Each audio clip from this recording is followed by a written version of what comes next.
জানো তো, আমাদের মতন যারা হাউসওয়াইফ রয়েছে তাদের জন্মদিনগুলো কিন্তু একটু অন্যরকম হয়। মানে খুশিটা কোথাও একটা থেকে খুঁজে নিতে হয় আর কি। খুব কম হাউসওয়াইফদের বাড়িতে পঞ্চব্যঞ্জন সাজিয়ে সুন্দর করে খেতে দিয়ে পালন করা হয়। জন্মদিন কিন্তু সবার কাছেই স্পেশাল। জন্মদিনটা এমন একটা জিনিস যেটা বছরে একবারই আসে, সেটা প্রত্যেকের কাছেই প্রত্যেকের স্পেশাল দিন হয়। আমাদেরও ইচ্ছা করে সেই দিনটা আমাদের সাথে একটু স্পেশাল কিছু হোক, একটু সারপ্রাইজ কিছু হোক। ওই বাচ্চারা যেভাবে আর কি আশা করে আর কি, তেমন মায়েরা বা হাউসওয়াইফরা বা বাবারা প্রত্যেকেই আমার মনে হয় জন্মদিনের দিনটা একটু অন্যরকম কিছু চায়।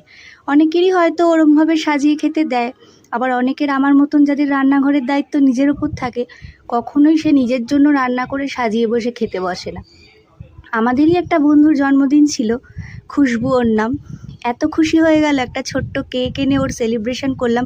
আসলে আমাদের মতন মা বা হাউসওয়াইফরা ঠিক এমনই হয়, যখন কেউ তাকে খুশি করে সে তখন মনে মনে এটাও ভাবতে থাকে এর থেকে ডবল খুশি এই বন্ধুগুলোকে কিভাবে করা যায়। ও কিন্তু তাই ভাবছিল। আমাদের প্রত্যেকের মধ্যেই এটা হয় যে যে আমাদের খুশি করছে একটুতেই তো অনেকটা খুশি হয়ে যায় আসলে আমরা। তখন আমরা ভাবি যে তাদের কিভাবে খুশি করা যায়। আমার জন্মদিনেও কিন্তু এভাবে সেলিব্রেশন ওরা করেছিল, তাই ও দেখো চলে গেল মিষ্টি আর খাবার আনতে আমাদের জন্য। এভাবেই শুভ জন্মদিন ওর কেটে গেল। আমরা সবাই কিন্তু মায়েরা এভাবেই জন্মদিন পালন করি। তোমরা কিভাবে করো অতি অবশ্যই জানিও। আমার কথাটা কেমন লাগলো।